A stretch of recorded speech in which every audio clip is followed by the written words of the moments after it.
Assalamualaikum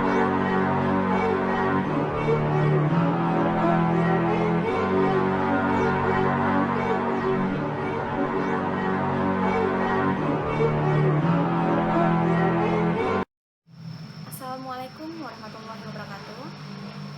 Kami dari kelompok 2 yang beranggotakan saya Kamareta, Yohanes Baptista Yeyen, dan Ade Kurniawan yang akan menjelaskan tentang teknik dan dokumentasi sistem.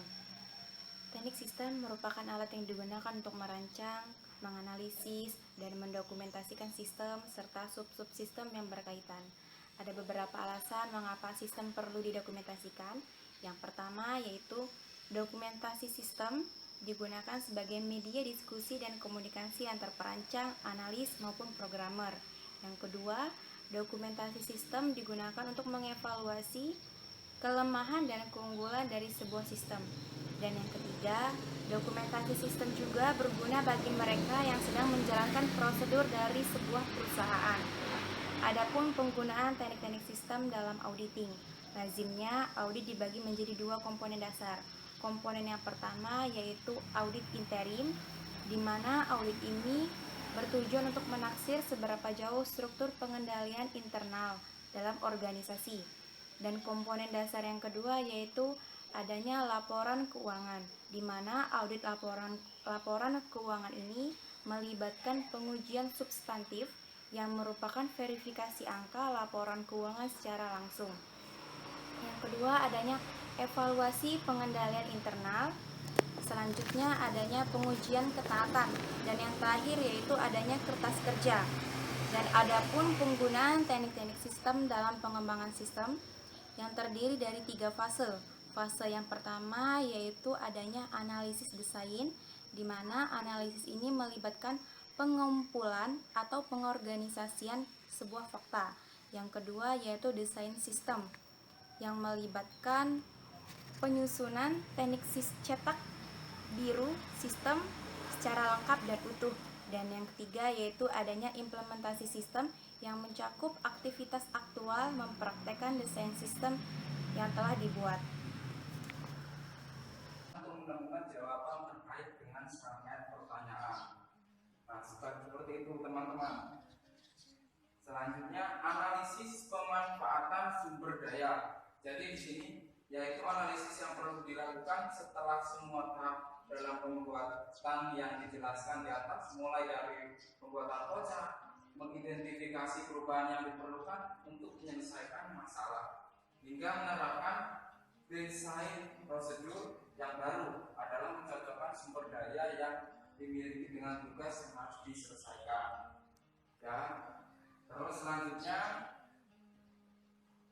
tabel pencabangan dan keputusan. Tabel pencabangan dan keputusan digunakan terutama oleh para ahli pengembangan sistem. Ya, seringkali logika keputusan yang disyaratkan dalam program komputer cukup kompleks untuk digambarkan dengan simbol-simbol standar bagan arus keputusan. Selanjutnya metodenya, metode metrik tabel keputusan pada dasarnya adalah penyajian metrik, format metrik dan penyajian dalam bentuk array. Jadi memiliki banyak kegunaan dalam pekerjaan sistem karena merupakan metode yang baik untuk menganalisis dan menampilkan volume data yang besar. Kertas kerja atau spreadsheet yang digunakan sistem akuntansi untuk menghitung dan mendistribusikan saldo, perkiraan dalam subklasifikasi atau untuk membantu proses penutupan. Merupakan contoh-contoh umum dalam teknik-teknik metrik. Ciri-ciri analitik penting dan teknik-teknik metrik adalah menyebar entry-entry baris dalam beragam entry-entry kolom. Teknik ini dapat digunakan secara sistematis untuk mengevaluasi pengendalian dalam sistem aplikasi. Kemudian dalam matriks pengendalian data, entry baris adalah elemen-elemen data dan entry kolom adalah formulir atau laporan.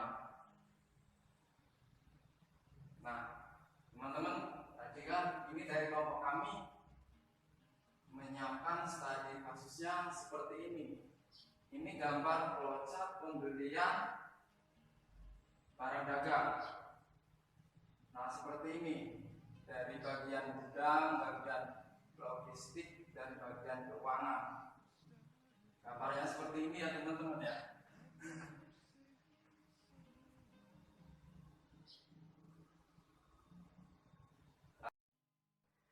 Oke, kita lanjut presentasi dari Eka. Ini yang pertama dari saya, jenis teknik mendokumentasi sistem informasi. Yang pertama ini ada diagram arus data, terus yang kedua ada bagan alir atau flowchart, terus yang ketiga ini diagram IPO dan IPO.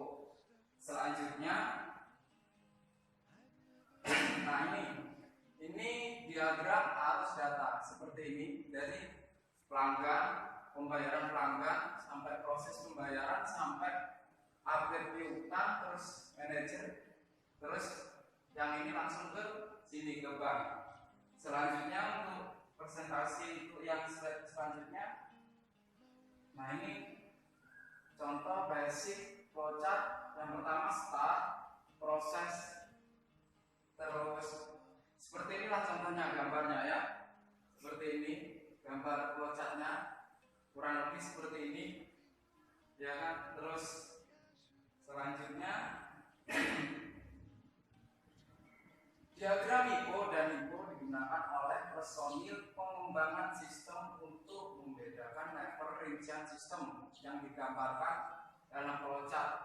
Bagian IPO menyajikan sedikit rincian yang berkaitan dengan fungsi pemrosesan, tetapi bagian ini merupakan teknik yang bermanfaat untuk menganalisa keseluruhan kebutuhan informasi.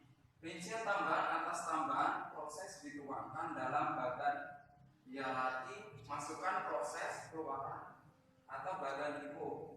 IPO terdiri dari sekumpulan bagian yang menggambarkan sistem yang berjenjang tingkat kedetailannya, di mana tingkat kedetailannya tersebut tergantung pada tingkat pemakai. Jadi seperti ini ya teman-teman, diagram IPO dan IPO dan pengertiannya. Dan kami juga dari kelompok kami menyajikan ini diagramnya seperti ini, kurang lebih bagian IPO ya, dari sistem penggajian. Ini contoh seperti karyawan ya, seperti inilah contoh bagiannya. Nah, selanjutnya teknik naratif. Teknik narasi sering bermanfaat khususnya dalam analisis sistem tahap pencarian fakta di perusahaan. Wawancara merupakan teknik yang berguna bagi analisis untuk mengenal pihak-pihak mengambil keputusan di perusahaan dan masalah yang mereka hadapi. Wawancara dalam memungkinkan analisis sistem. Kemudian untuk membangun hubungan personal yang baik dengan manajer, wawancara terstruktur dapat digunakan untuk menemukan jawaban terkait dengan serangkaian pertanyaan. Nah, seperti itu teman-teman. Selanjutnya analisis pemanfaatan sumber daya. Jadi di sini yaitu analisis yang perlu dilakukan setelah semua tahap dalam pembuatan yang dijelaskan di atas, mulai dari pembuatan flowchart, mengidentifikasi perubahan yang diperlukan untuk menyelesaikan masalah, hingga menerapkan desain prosedur yang baru adalah mencocokkan sumber daya yang dimiliki dengan tugas yang harus diselesaikan. Ya. Terus selanjutnya, nah, tabel pencabangan dan keputusan. Tabel pencabangan dan keputusan digunakan terutama oleh para ahli pengembangan sistem. Ya, seringkali logika keputusan yang disyaratkan dalam program komputer cukup kompleks untuk digambarkan dengan simbol-simbol standar bagian arus keputusan. Selanjutnya,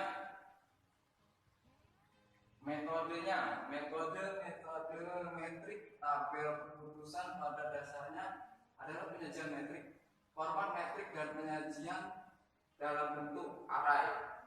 Jadi memiliki banyak kegunaan dalam pekerjaan sistem karena merupakan metode yang baik untuk menganalisis dan menampilkan volume data yang besar, kertas kerja atau spreadsheet yang digunakan sistem akuntansi untuk menghitung saldo, perkiraan dalam subklasifikasi atau untuk membantu proses penutupan. Merupakan contoh-contoh umum dalam teknik-teknik metrik.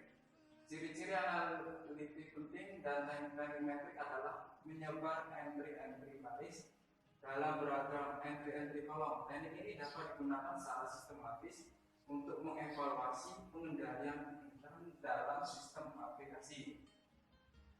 Kemudian dalam metrik pengendalian data, entry baris adalah elemen-elemen data dan entry kolom adalah formulir atau laporan. Nah, teman-teman, tadi kan ini dari kelompok kami menyiapkan studi kasusnya seperti ini. Ini gambar flowchart pembelian barang dagang. Nah, seperti ini. Dari bagian gudang, bagian logistik, dan bagian keuangan. Gambarnya seperti ini ya teman-teman ya.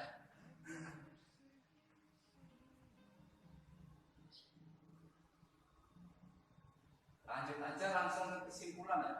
Kesimpulannya jadi dalam kelompok kami ini teknik sistem merupakan alat yang digunakan dalam menganalisis, merancang dan mendokumentasikan sistem dan sub-subsistem yang berkaitan. Teknik sistem penting bagi auditor intern dan ekstern dan juga para personel sistem dalam mengembangkan sistem informasi. Teknik sistem juga digunakan oleh akuntan yang melakukan pembuatan sistem baik secara intern bagi perusahaannya maupun secara ekstern sebagai seorang konsultan. Teknik sistem adalah alat yang digunakan dalam menganalisis, merancang dan mendokumentasikan sistem dan hubungan antara subsistem yang berkaitan. Ya mungkin ini presentasi dari kelompok kami ya secara khusus. Eka Mareta, saya sendiri Yohanes dan Ade Kurniawan, kurang lebih seperti ini. Ya kami mohon maaf jika kami ada kesalahan. Saya akhiri. Wassalamualaikum warahmatullahi wabarakatuh. Kesimpulan dari penjelasan yang diberikan oleh Eka Mareta dan Yohanes Yahyen, yaitu teknik sistem merupakan alat yang digunakan dalam menganalisis, merancang, dan mendokumentasikan sistem dan sub-subsistem yang berkaitan. Teknik sistem ini juga penting bagi auditor intern dan ekstern, dan juga para personel sistem dalam mengembangkan sistem informasi. Teknik sistem ini juga digunakan oleh akuntan yang melakukan pembuatan sistem baik secara intern bagi perusahaannya maupun secara ekstern sebagai seorang konsultan. Nah, demikianlah presentasi dari kelompok kami.